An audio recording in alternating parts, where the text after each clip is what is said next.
Hey everyone, today we have this really cool guy and founder of Button. His name is JT, has the coolest name. His company name's pretty cool too. And I'll just let him introduce himself and what Button's all about. Awesome, Charles. Thank you so much for having me on. Very excited about the opportunity to get on and have a chat and share any relevant information to your listeners and hopefully be a resource in the future. But a little bit of background on me. I went to school, my early education down in Southern California at the University of San Diego, where I studied international business and Chinese. Yep. I lived in China for 6 months and studied at a program at Peking University, focusing in on international business and Chinese, and currently pursuing my MBA at the Syracuse Whitman School of Management. Okay. So constant pursuit of education, always super important to me. And then early career, I've really focused the majority of it around sales, business development, and marketing. Mm-hmm. The first role that I had out of undergrad was at Microsoft, and that was really a great opportunity to learn about technology from the best and learn about B2B and massive opportunities. Left Microsoft to start my first company, where I was a co-founder and worked alongside 2 other technologists. I was pretty much responsible for anything that wasn't the hands-on tech. Okay. And the big lesson that I learned there was essentially as long as money is coming in the door and you're achieving some form of value and product market fit for your customers, you can pretty much fail in every other sense of the word. And we did a whole lot of messing up and a whole lot of failure. What company was that? Lesson. I don't see it on your LinkedIn. Yeah, so it was a software company focused on being a blockchain-enabled marketplace, and so really utilizing that opportunity to turn that into what we created now today with Button. And so currently, I'm the CEO and co-founder of Button. And we're aiming to be the future of medical supplies and on a mission to reduce the cost of healthcare for all. Okay, how did you came about with Button? Why did you decide to go in that specific niche? That's a great question. It really comes down to 2 things. I think there's the personal side, and then I think there's the market opportunity and sort of what's being demanded by customers today. Yep. So first and foremost, it's important to frame Button in this context of what we're really focused in on is solving a critical supply issue for the United States. Okay. We don't focus on improving, EBITDA or improving efficiencies. In reality, those are byproducts of something that we're focused on, which is the purchasing of this critical supply channel that is medical supply. Okay. It's a $200+ billion a year industry, and we believe that there is a better way to do it. Okay. So what it really came down to was that we stumbled upon an extremely inefficient and antiquated industry, which was healthcare medical supply. Okay. There is a group of current medical suppliers that thrive off of this kind of environment of lack of transparency. And what we saw is that healthcare providers were being charged astronomical prices throughout the United States, when in reality, there shouldn't have been so much of a markup on some of these products that we can define between you and I as essential commodities, right? Yeah. And that price eventually gets passed on to the consumer. Yeah. And so what it did is it caused this real internal mission to pop up, and this internal duty that Jack, my co-founder, and I feel about correcting those inequities. Okay. And so, with the COVID-19 pandemic, suddenly these small, outbursts of, hey, we don't really like the way things are doing, turned into very loud shouts, right, about why the market needs change and why the market needs change now. And so we stepped up into that opportunity and created Button as a way for healthcare providers of all shapes and sizes to purchase medical supplies more effectively than they are today. Got it. Yeah, I mean, COVID kind of made it evident. I remember, like my first startup was a supplement startup, and I remember back in the days going on scientific equipment, lab equipment websites back in the days, and looking at these astronomical prices for gloves, for mask, for like like all kinds of lab equipment. And I was like, wow, holy moly. And these guys didn't even had e-commerce on their website. It was really old-fashioned like HTML website, And I looked at their LinkedIn and realized they were like a $2 billion company a year or something, like maybe not a year, but like a $1 billion company a year. And I was like, how can that be? And that's a good example of sectors that needs to be disrupted. People that kind of stay on top of their mountain, and just because they're the biggest, they don't really need to innovate anymore. And I guess that's where you come in. You've got like a round of, I think it was 5 million you guys raised, correct? Yeah, that's correct. So to date we've raised $6.5 million at a 26.5 post money valuation. Okay. We launched in early March of 2021, and we've kind of had some awesome growth, and big thanks to our customers and to our team in a short amount of time. And so really taking this opportunity to pour gasoline on the fire and really see what we can do. Yeah, definitely. Definitely.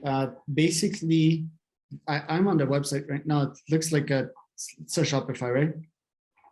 Yeah, so we identify as a B2B e-commerce company that is focused in on health tech and healthcare in general. And if you look at what's going on in B2B e-commerce today, the talk track fits pretty specifically into what it is that we're trying to accomplish at Button. And it's that users are demanding a better experience for purchasing their supplies at the B2B level like never before. Yeah. I'm just wondering, like, are you stocking equipment? Like, can you tell me for what precisely you'll use the 5 million, the 6 million you told me? Like, what are your plans with that? So we're planning to use the fundraise to attribute to sales, operations, and technology expansion. We're focusing really heavily on our sales expansion at the moment because we're seeing such strong payback periods, as well as opportunities for customers. Like the product market fit is there, and customers are demanding it. And then what's one really interesting part about our business to consider is the interoperability of it all. And what I mean by that is, you can't just talk about the technology without taking into the full scope what it is that Button does.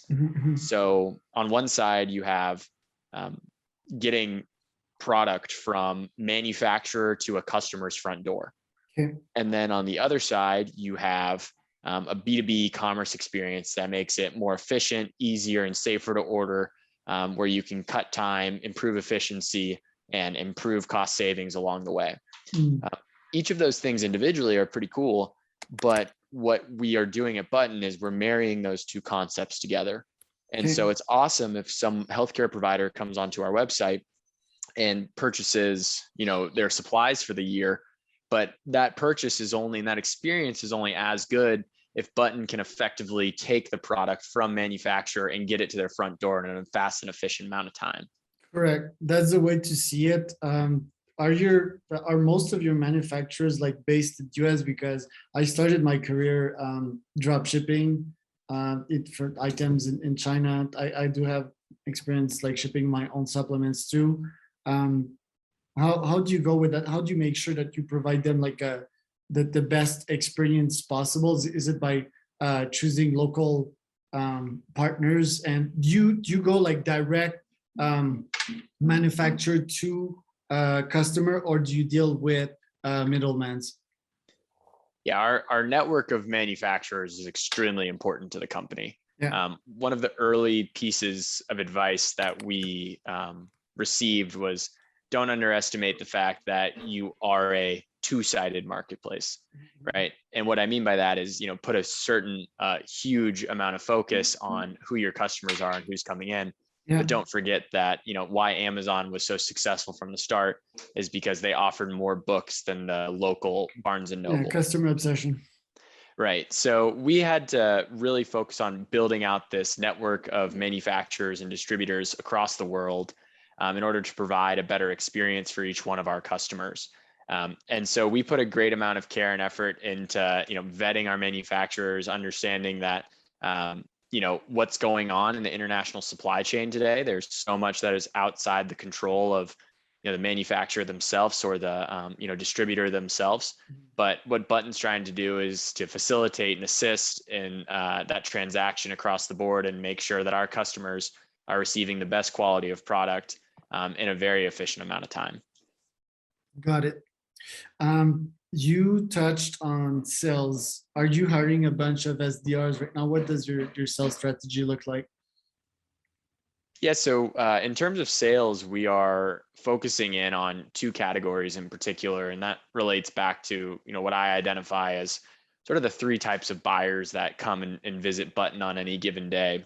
Mm-hmm. The first one is sort of that individual practice. Okay. That can be a physician, a dentist, a senior living facility, you name it, just someone more of a singular actor that has a business manager that understands what supplies that they need on a weekly, monthly, yearly basis. The second is the multi-practice sort of buyers who we identify as maybe a group of dentists, right? Or a group of senior living facilities. And then the third are the health systems. And the health systems are, what comes to mind when you think of your local hospital or where you go for your doctor's appointment, most likely. Yeah. Right? Big names across the United States. All three of those different buyers purchase dramatically different types of product and quantities of product. Yeah. So our sales strategy has to be focused in around what it is that an individual practice, a multi-practice, or a health system needs. And the way we've segmented is a great distribution and marriage really between digital marketing, sales in the form of inside as well as business development, and then partnerships. Yeah. And so we're hiring rapidly across all three, whether that's growth marketing, digital marketing, inside sales, account executives, business development managers, and partnership and brand specialists. Okay. In terms of percentage, what efforts do you focus on single buyers, then multi-buyers, and then health systems in terms of percentage? Sure. It is fairly evenly split due to the fact that, a health system might spend $20 million per year per location on their medical supplies. So there's a lot of value in putting longer term incentivized reps in a position to win at those locations, but also the understanding that those are the folks that are going to be least likely to pick up the new player in town, right? They're deeply integrated with their suppliers and manufacturers and have contracts to abide by. The second, the multi-practice and the individual buyers, are much more cost concerned, right? They want to make sure that they're getting the right customer service, and they want to make sure that they're making the most out of their time, because quite often they're wearing many hats, right? They're not just the one purchasing supplies. They might be a materials manager plus a front office manager, plus, booking and understanding appointment flow for the doctors. So you have people that are more focused on a greater experience within their purchasing. And so we segment accordingly with each one of our reps to spend time on each one of those categories. Do you think like B2B, let's call it like better B2B shopping experience is a trend right now? Are there many startups from an opportunity standpoint that are jumping on that wagon to just like provide a better B2B sales experience? Absolutely. Do you have examples of them? Well, I think across the board, you just have to look at where the antiquated industries are. And I think all of them follow this sort of characteristic, right? One, the people that are there today are mostly horizontal, right? The second is, if there is something in place to purchase something, it's expensive and it's hard to use, right? It's a software product that has to integrate directly with something within your organization to guarantee payments. But there's also this lack of integrated payments. And so I think what's changed is that we have a generation of millennials and Gen Zs coming into roles that are really taking the reins, that hate that sort of experience, right? They hate clunkiness, they hate slow, they want to make sure that they're improving that experience.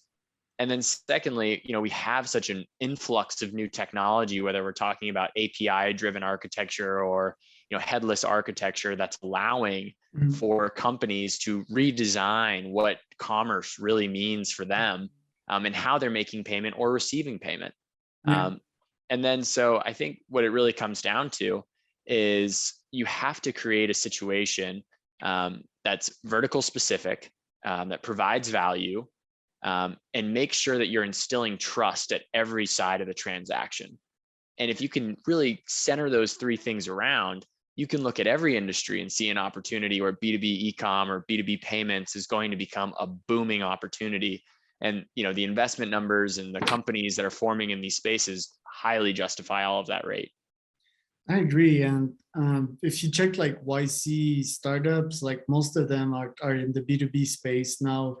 B2B buying, I know a whole bunch. I definitely have in mind, this recent startup that we're doing. It's like the Stripe, but for B2B. I found them quite interesting. Forgot the name here, but definitely that it's a trend, and yeah, it needs to get better, because in the end, like those business, they're consumers too. They're used to buying that easily and having that epic experience already on Amazon. So why not with their suppliers?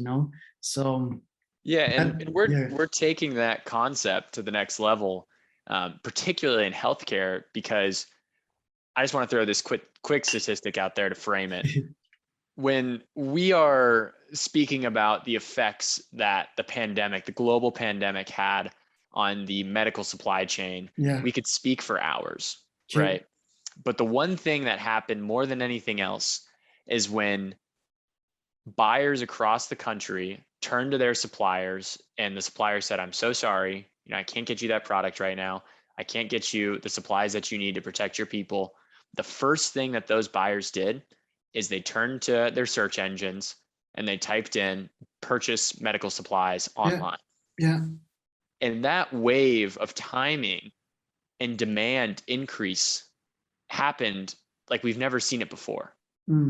And so whether you have a procurement house a procurement shop in-house, or you have, just a single front office buyer, I guarantee you someone within your organization, if you are a business, is typing in "purchase X product online." Yeah. And they're turning to Amazon and they're turning to other online retailers. And so it presents a massive opportunity, especially in those areas that don't have consumer focus, right? You talk about trucking, you talk about freight, you talk about home appliances, auto parts, right? Agriculture, you name it. There's so many examples of companies aggressively attacking this space because we have all of this great timing going on. And for us in particular, we're really helping a critical supply chain. This, regardless if Button exists or not, the industry will transact $240+ billion in medical supplies this year. What we're saying is that today there is a better way to do that, a more effective way to do that, that improves your buying experience and also improves your bottom line, because we're going to save you money while you do it. That's a great pitch, man. That has been recorded. Good job. What item do you sell the most on Button right now? I'm sorry, did you say what product? Yeah, what item, what product? We sell a variety of products across the medical supply continuum, I think is the best way to put it. We focus on 4 broad categories as a whole. The first being general medical supply, the second being dental supply, the third being PPE, and then the fourth is anything that a health organization might purchase, like bedding or beds or the actual machines themselves, that they can get at better wholesale rates through our manufacturers. So today we're seeing a dramatic demand for PPE, just because the pandemic, the supply chain shortages still have not fully recovered. But we also are heavily focused on, within medical supply, surgical supply. So wholesale surgical supply, I would say, is probably our most in-demand product at the moment, and something that we're seeing a great, tremendous uptick on within Button. Cool. Yeah, good to know. I want to touch briefly on your experience as this podcast coming to an end. We were talking about China. Both you and I were in China around the same time. How did that influence your mindset? Can you tell us a bit more about that? I'd love to. I love talking about how much I enjoyed China and my experience there. Yeah. So for me, it was coming at this phase of life where I was, I wasn't too sure about what I wanted to do after college. I had switched majors probably 3 times leading up to China. I entered school as a political science major, switched over to an economics major, switched over to a finance major, really because I wasn't so sure on what it is that I wanted to do after school. And when I got to China, they had an awesome program where they connected us with local Chinese startups. And so I had the opportunity to work at a startup in China focused on promoting Chinese television outside of Chinese borders, which was unheard of at the time. Yeah. And so I walked in and I was a finance intern because I was a finance major. And it's funny, what does a finance intern do at a startup with 6 people? It's like, next to nothing, right? There's no finances to do. I didn't know accounting. I didn't know Chinese standards. I knew nothing to do. So they said, hey, why don't you just make yourself productive and find something? So I started to call around essentially anybody that I identified as a buyer or potential partner for the corporation, and ended up connecting with a lot of international embassies under the premise of, hey, I'm an American living in Beijing. I'd love to just set up some time and talk to you about this awesome startup that I'm working at. So that eventually led to closing their first 2 international deals with major hotel groups. And it was that first moment where I looked in the mirror and went, wow, I really understand what it is that I want to do next. And being able to do that on an international level has had long lasting impacts, right? Whether it's my current network of former classmates and roommates that are still living across China, who I consult on a weekly basis about what's going on with manufacturing and supply concerns. Or it's just the perspective of understanding what the importance of globalization and cross-border integration that it takes to when you do have manufacturing involved in your business. And I couldn't have done any of that without my experience in China. Yeah, not to talk about like the culture shock and the adaptation that one needs to do when he puts foot in China. Like, I mean, it's so different than, like, or North American environment, streets are wide and air is good. In China, I mean, it's like, it's the opposite. It's small and smelly, like many parts. And cultures is beautiful. People are beautiful. I remember I couldn't even work when I was in Hong Kong. I needed some kind of permit for that. So I mean, I was still hustling on my own startups. No one could kind of prevent me from doing that. But yeah, like an epic story, man. Like I think all students should take advantage of the exchange programs slash travel study abroad programs and just get in a new experience, get out of their comfort zone, and that in itself can kickstart a lot of stuff. And like I told you, we have similar backgrounds because I started in political science too, and I switched to I think it was called international business, and I dropped after that. But you didn't drop. You finished your study. I think you're still even like studying right now. You're going for an MBA, right?